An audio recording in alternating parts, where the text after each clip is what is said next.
With the mere snap of her fingers, the damage the Elder is able to do is staggering. All you can do is observe, as all your hopes of ever returning to your world are destroyed in that one moment. You witness what you believe to be one of the last moments Lily and Elliot will be able to share, before the Elder awakens the last of the power she has saved to destroy those who disobey her. He gently takes her hand with a slight smile, as he seems to share your assumptions. He too believes this is the end. At least I can leave this world, knowing that the living realm was just as beautiful as I had imagined. Goodbye, Lily. Please don't leave me again. You slowly close your eyes as you see Mercy wipe out every chaser and exile in the area, all except Lily. She leaves her watching on as those around her are reduced to nothing more than empty shells of what they once were.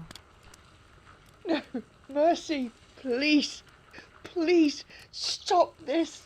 I beg you.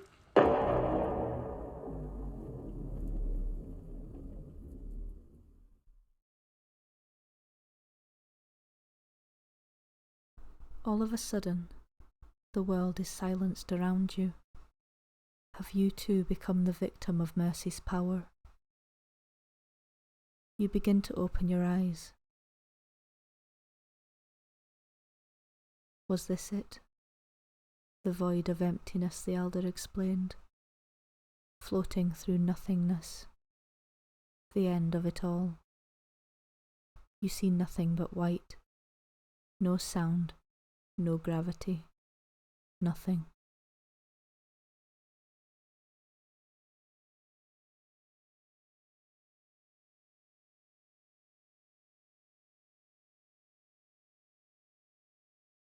Just as you're accepting your untimely fate, familiar voices drag you back from your defeat.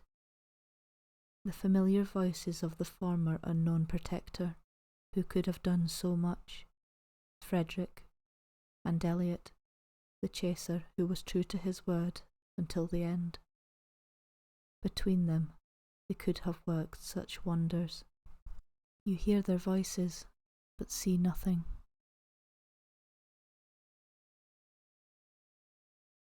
There is a world beyond the realm you know, Elliot. You've been merely looking through a window. You need to be brave enough to open the door and walk through. Let's go, Elliot. I can't leave yet. There's so much to do. So much unanswered. You chose your own time to leave the realm, Frederick.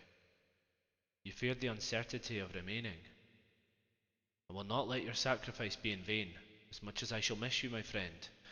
That world is a world I want to change for the better. One day the elders will be overthrown, and chasers and lynx can thrive, without there being fear of exile. For your sake, I hope you're right. Although I am no longer by your side, Elliot, that will never stop my admiration for you. The stories you told, the stories I shrugged off, and considered them to be a mere side effect of your scrambled mind. They were true. Everything was true. Everything about the life beyond the chaser's realm is all here, waiting to be discovered. You never believed those stories. You thought I was going mad. Hmm. Perhaps one day you can give me a tour. When you are ready, I'll be here to welcome you. Don't be afraid of the end. It never truly is the end. Until then, my friend. The stories. If there was a way for Elliot to return to the Chaser's realm, if the stories were true, he would now be considered a protector, and the land would return to its parallel of the living world. All the beauty would be restored, and the world would be in harmony, as it should have been all along. You aren't sure whether the events which follow are because of how close you are to the tree, the key between life and death, but you see a single gold leaf float into sight.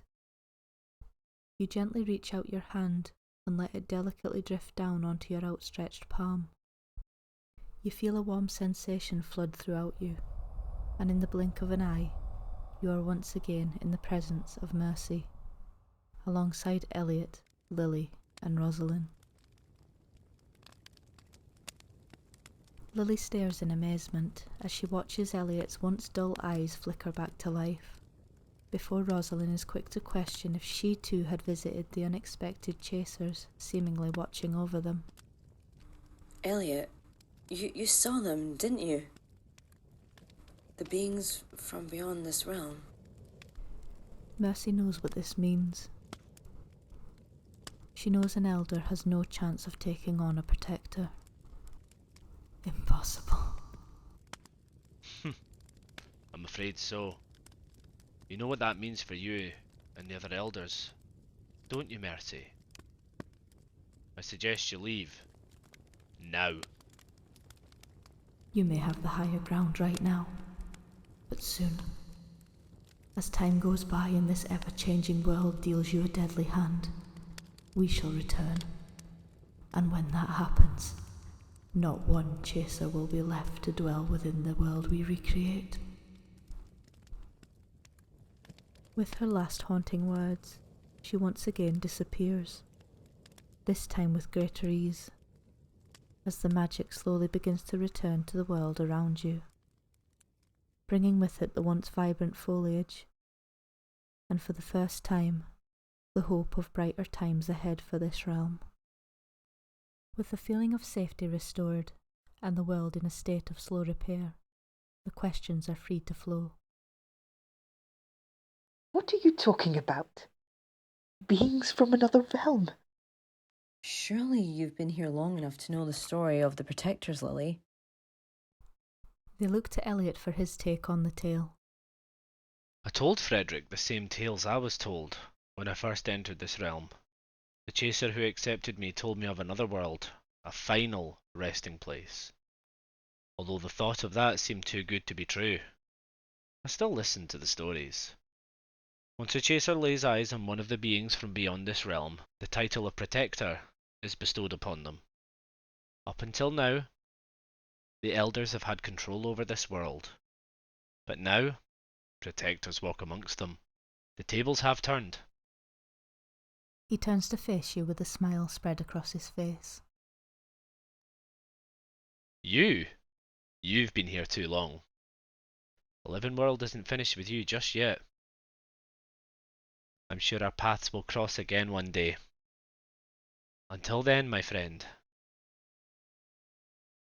You notice the glow from your eyes fade as you silently drift into an inescapable void, sending you far from the world you have come to know and the faces you would never forget.